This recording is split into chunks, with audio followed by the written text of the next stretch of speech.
Terima kasih Anda masih bersama kami di iNews Today bersama saya Dian dan juga Bre. Pemirsa, Menteri Pendidikan Nadiem Makarim hari ini penuhi panggilan DPR untuk membahas kenaikan uang kuliah tunggal. Ya, kita ikuti berikut ini.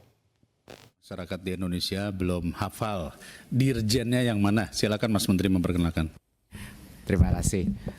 Untuk memperkenalkan, ini Prof. Haris adalah Dirjen Dikti baru kita. Dulunya dekan di UI. Nadiem ya? Nggak ngerti. Warek di UI. Dan sekarang sudah berapa bulan Pak? Udah 2-3 bulan ya. Sudah dalam tugasnya. Dan kemarin sempat di Raker Ferenjob Pak.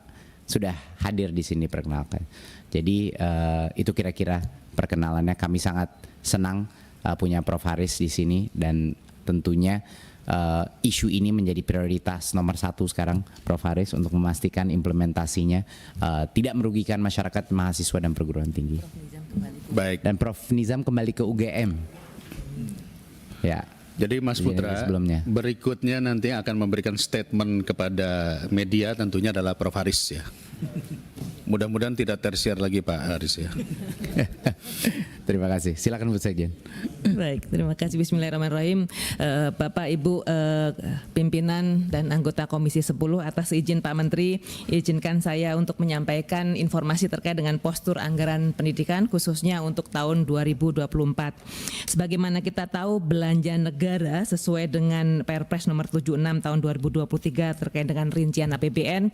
Belanja negara kita adalah sebesar 3.325, di mana 20% diantaranya digunakan untuk anggaran fungsi pendidikan, sehingga anggaran fungsi pendidikan adalah sebesar 665 triliun rupiah. Kemendikbudristek sendiri mengelola sebesar 15% dari anggaran fungsi pendidikan atau sebesar 98,9 triliun rupiah. Porsi terbesar digunakan untuk transfer daerah, yaitu sebanyak 52%, grafik biru di sebelah kiri, dengan anggaran sejumlah 346,5 triliun. Digunakan untuk dana alokasi umum dan dana alokasi khusus, baik itu untuk fisik maupun non-fisik. Untuk DAU mencakup juga gaji dan tunjangan pegawai negeri sipil yang ada di daerah.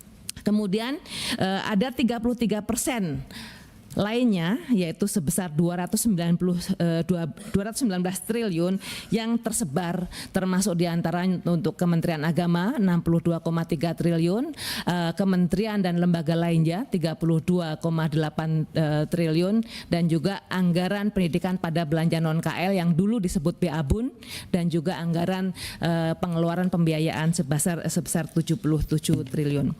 Kemudian halaman berikutnya, Kemendikbudristek sendiri tidak memiliki peran dalam pengambilan keputusan terkait dengan alokasi anggaran. Halaman 4, Mas. Yang di halaman 4. Satu lagi. Sebelumnya. Ya. Karena sesuai dengan PP nomor 17 tahun 2017 yang mempunyai kewenangan untuk perencanaan dan penganggaran adalah Kementerian PPN dan Kementerian Keuangan. Halaman 4 berikutnya. Ya. Pada tahun 2022 kami juga sudah menginisiasi revisi PP nomor 48 tahun 2008 menjadi PP 18 tahun 2022 tentang pendanaan pendidikan, di mana dicantumkan di situ diamanatkan bahwa Mendikbudristek bersama Menteri Keuangan dan PPN secara bersama-sama menyetujui pengalokasian anggaran pendidikan, namun memang belum bisa dilaksanakan karena PP nomor 17 tahun 2017 belum bisa dilakukan perubahan.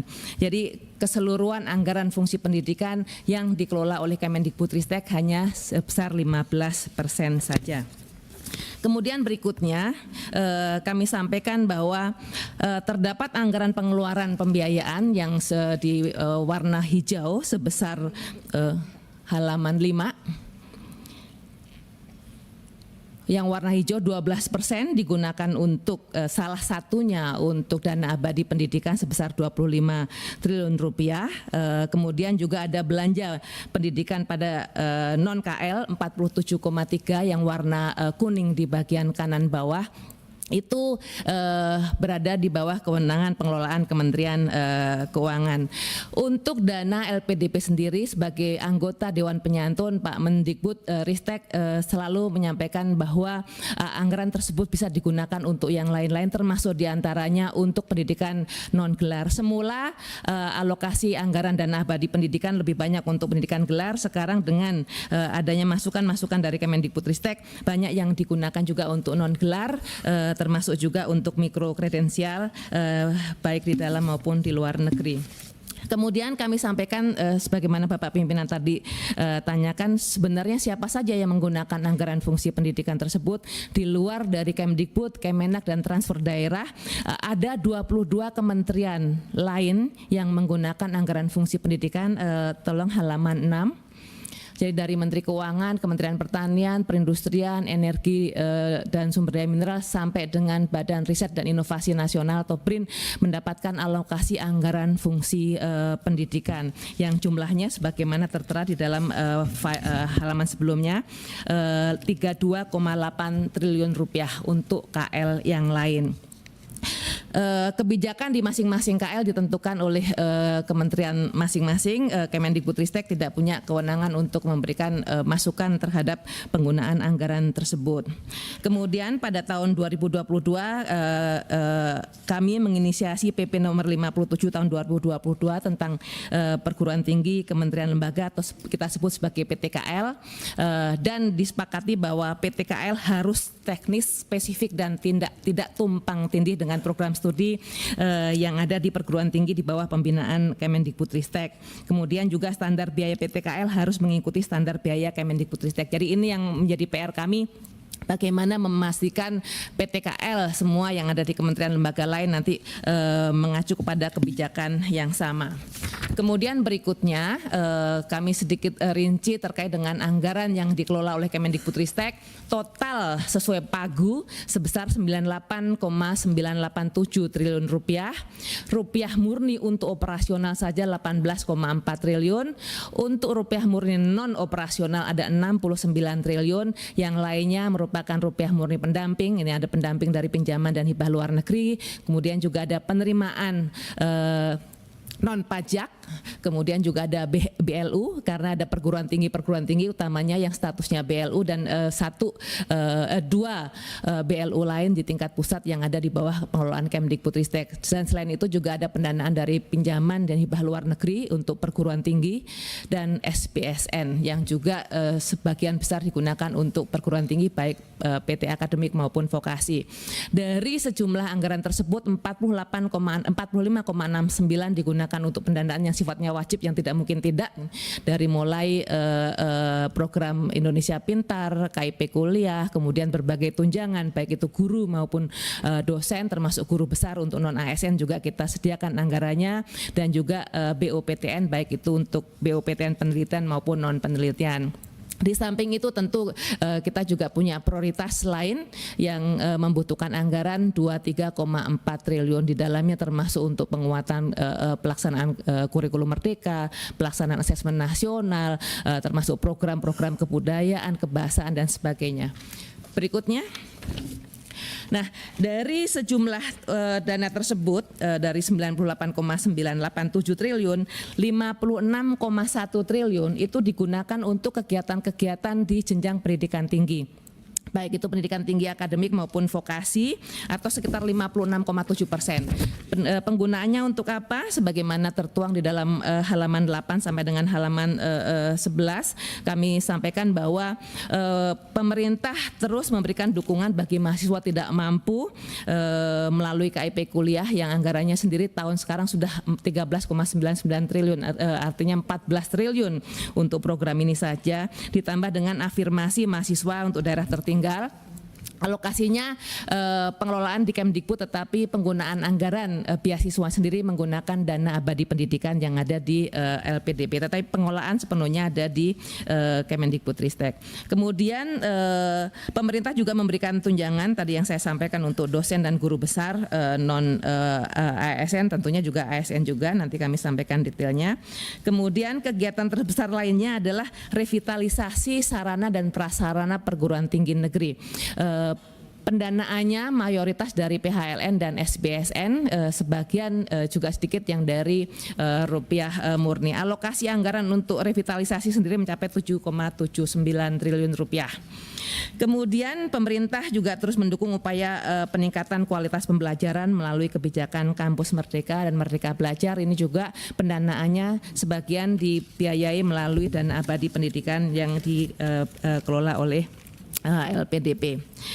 Upaya pengembangan kelembagaan perguruan tinggi juga diberikan prioritas, termasuk melalui akreditasi baik yang dilakukan oleh BAN PT maupun oleh lembaga akreditasi mandiri atau LAM-PT.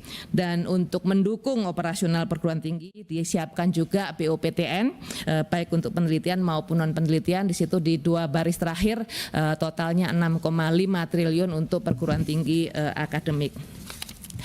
Berikutnya melalui dana PNBP atau PLU halaman 10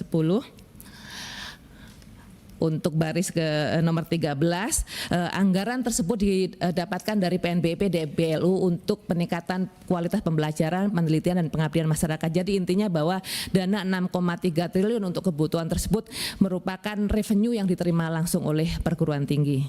Jadi BLU dananya kita masukkan dan itu digunakan sendiri oleh perguruan tinggi, termasuk di dalamnya yang berasal dari masyarakat. Berikutnya terkait dengan program-program pendidikan tinggi khususnya untuk vokasi, prinsipnya setara ketika program-program dilaksanakan untuk perguruan tinggi akademik, maka perguruan tinggi vokasi juga mendapatkan perhatian yang sama. Seperti misalnya di situ ditetapkan BOPTN penelitian dan non penelitian juga digunakan untuk perguruan tinggi vokasi, baik itu politeknik maupun akademi komunitas. Kemudian revitalisasi sarana dan prasarana perguruan tinggi juga dilakukan, sama anggarannya juga berasal dari SBSN juga. Kemudian dana kompetitif diberikan untuk mendukung perguruan tinggi vokasi untuk melakukan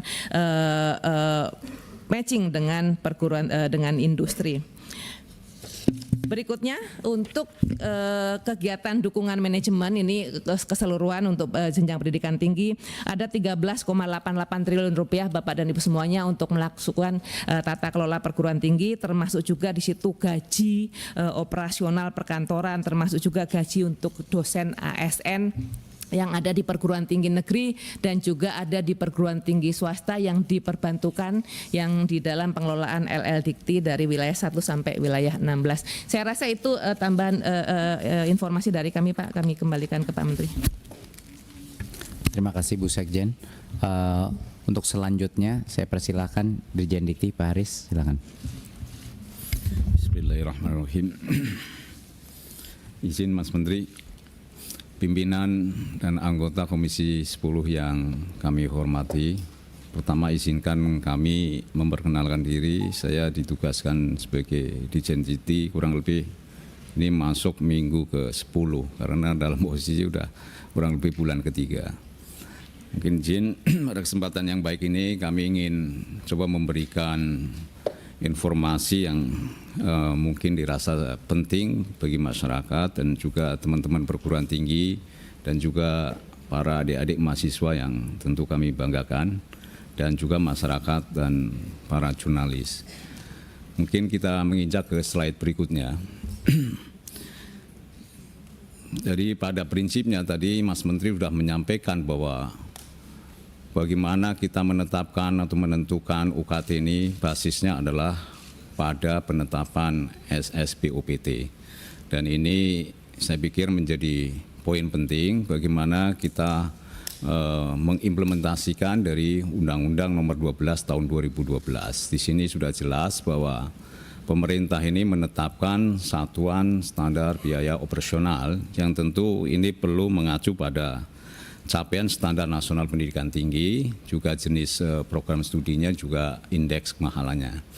Dan ini kami implementasikan di dalam Permendikbud nomor 2 tahun 2024. Ini sebagai rasionalnya tentu kami mengacu pada Undang-Undang Dikti, di mana penyesuaian SSBOP ini barangkali hampir kurang lebih dari 2016 ini sudah tidak dilakukan penyesuaian, dan ini kita melakukan penyesuaian. Dan di samping itu kemarin kita juga sudah merilis kebijakan baru terkait dengan standar nasional pendidikan tinggi, tentu untuk meningkatkan fleksibilitas dan juga metode pembelajaran. Tentu ada kompensasi yang juga harus kita perhatikan. Di samping itu pemutakhiran SSBOP ini juga perlu dilakukan untuk memberikan ruang bagi dasar pengajuan BOPTN yang telah disesuaikan dengan kebutuhan. Berikutnya sebagai standar, slide berikutnya, standar bagaimana kita menetapkan uang kuliah tunggal ini. Tentu kami juga sekali lagi mengacu pada pasal 88, itu Undang-Undang Nomor 12 Tahun 2012. Di sini sebenarnya memberikan ruang bahwa biaya yang ditanggung oleh mahasiswa ini harus disesuaikan dengan kemampuan ekonomi mahasiswa, orang tua mahasiswa, atau pihak lain yang membiayainya. Jadi saya pikir ini ruang juga harus kami berikan, dan di dalam implementasinya untuk pasal 6 di Permendikbud tahun 2024 ini itu juga jelas bahwa pada poin kedua ini kami mewajibkan kepada seluruh PTN dan PTNBH dalam penetapan UKT-nya harus memberikan ruang kelompok tarif UKT 1 dan 2, di mana kelompok 1 ini nilainya 500.000 per semester dan kelompok 2 101 juta. Artinya kalau mahasiswa mendapatkan kelompok 1 500.000, kalau kita bagi 6 kurang lebih kita hanya membayar sekitar 87.000 rupiah. Artinya kalau kita yang 1 juta mungkin 2 kalinya 169.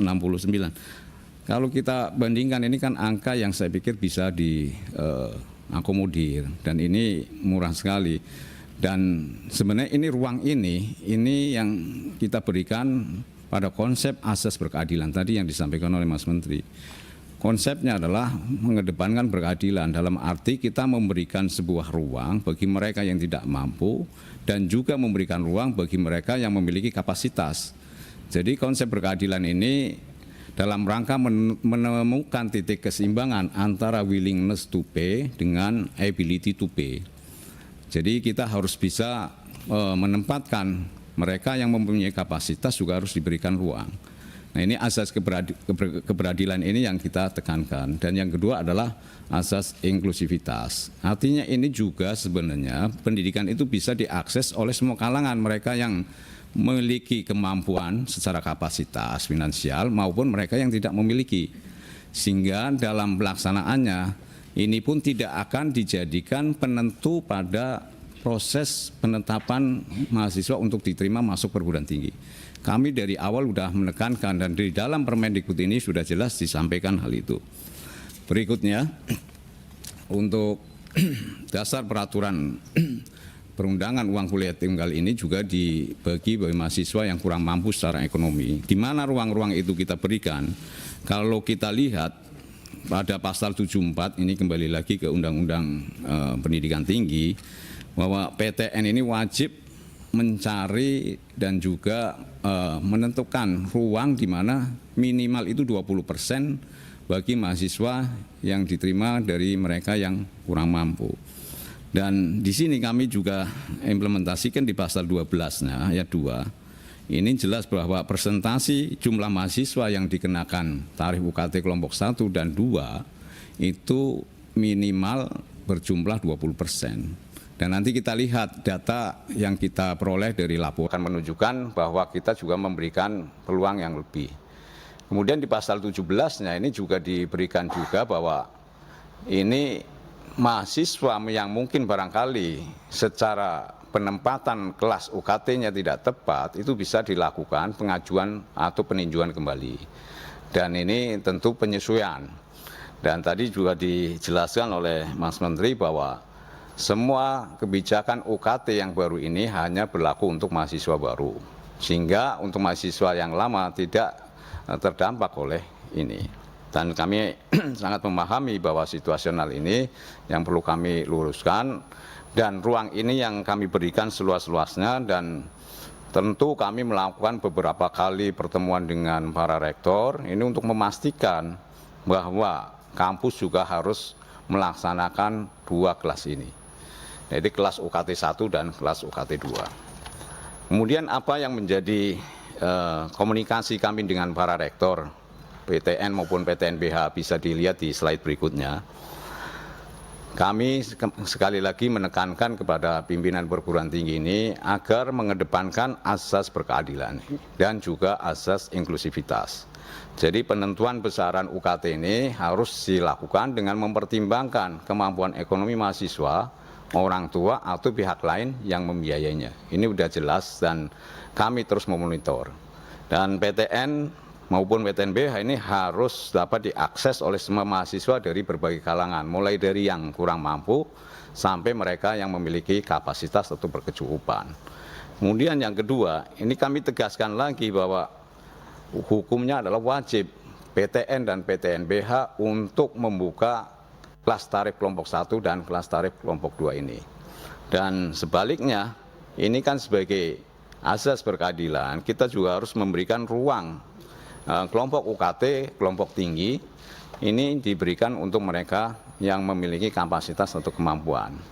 Dan kemudian yang berikutnya adalah kami juga minta kepada PTN maupun PTNBH untuk bisa menempatkan mahasiswa pada kelompok UKT yang sesuai dengan kemampuan ekonominya. Ini jadi poin penting yang terus kami sampaikan kepada para pimpinan PTNBH.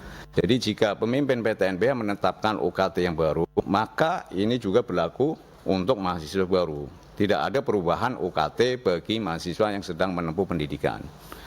Ini yang perlu dipertegas bahwa kami juga memberikan ruang keberpihakan tentu kepada mahasiswa dan juga masyarakat bahwa ruang ini diberikan seluas-luasnya, bahwa asas keberadilan ini yang harus kita kedepankan.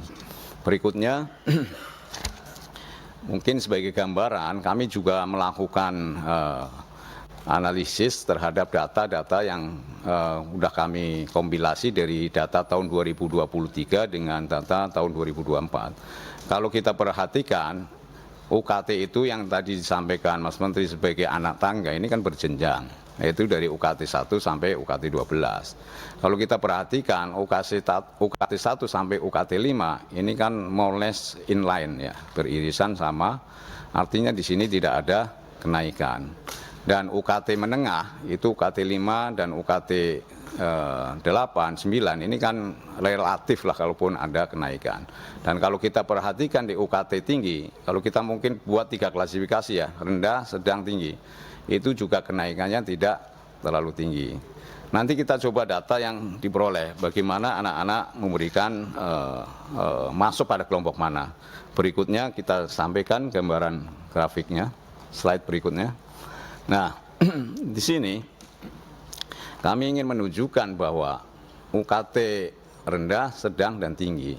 Ini untuk tahun 2023, tahun 2024. Kalau kita perhatikan, di tahun 2024, UKT yang tadi rendah ini 24%, sedangkan di 2004 29%. Artinya kalau kita kembali kepada tadi Undang-Undang Dikti dan juga Permendikbud, kewajiban sebenarnya PTN dan PTNBH itu 20%. Ini kita sudah mencapai 29%, artinya sudah melebihi dari kewajiban. Nah, ini sebenarnya yang terus kami dorong juga. Dan kalau kita perhatikan, UKT yang tinggi ini hanya untuk di 2024 itu sekitar 3,7%. Dan ini pun sebenarnya kan untuk PTN ini lebih banyak porsi atau kuota yang diberikan pada saat seleksi nasional. Nah, ini yang mereka itu basisnya hampir 60%, 70%, 30% yang mereka yang berbasis mandiri, ini juga relatif kecil. Artinya di sini sebenarnya ruang yang menjadi ruang bagi mereka yang tidak memiliki kemampuan secara ekonomi ini sangat terbuka lebar. Dan kami memahami PTN, PTNBH, begitu kami sampaikan itu sangat mengakomodir. Dan beberapa kali mungkin keluhan nanti yang juga perlu kami laporkan juga. Berikutnya mungkin perlu kami sampaikan juga, slide berikutnya izin. Ini sebagai contoh, jumlah mahasiswa baru yang menurut kelompok UKT pada beberapa PTN maupun PTNBH, Ini penting juga kami laporkan. Kemarin yang banyak informasi dari kalangan PSI atau media ini kan Universitas Sumatera Utara, Universitas 11 Maret, Universitas Riau, dan Universitas Jenderal Sudirman. Nah, ini mungkin pimpinan dan anggota Komisi 10 kami ingin menyampaikan bahwa UKT rendah tetap merupakan dominasi dari para mahasiswa itu. Kita lihat mungkin di UKT rendah untuk USU Sumatera Utara itu 862. Itu kan angkanya sudah cukup besar. Kalau kita bandingkan dengan UKT tinggi yang atas hanya 248. Bahkan barangkali yang kemarin cukup rame itu di Universitas Jenderal Sudirman. Itu kalau kita perhatikan di Universitas Jenderal Sudirman itu justru angka di UKT rendah juga banyak. Hampir berapa? Itu 867. Kalau kita bandingkan dengan UKT tingginya hanya sekitar 12 mahasiswa. Dan kami terus meminta pada para rektor agar bila mereka ada keberatan berikan ruang untuk konsultasi. Dan ini saya pikir waktu yang lama dan pengalaman kami di universitas ini ruangnya sangat terbuka lebar dan orang tua mahasiswa bisa melakukan upaya konsultasi dan peninjauan kembali. Tentu ya universitas ini membutuhkan data sebagai bentuk klarifikasi atau mungkin justifikasi bagaimana keringanan ini diberikan. Dan ini saya pikir data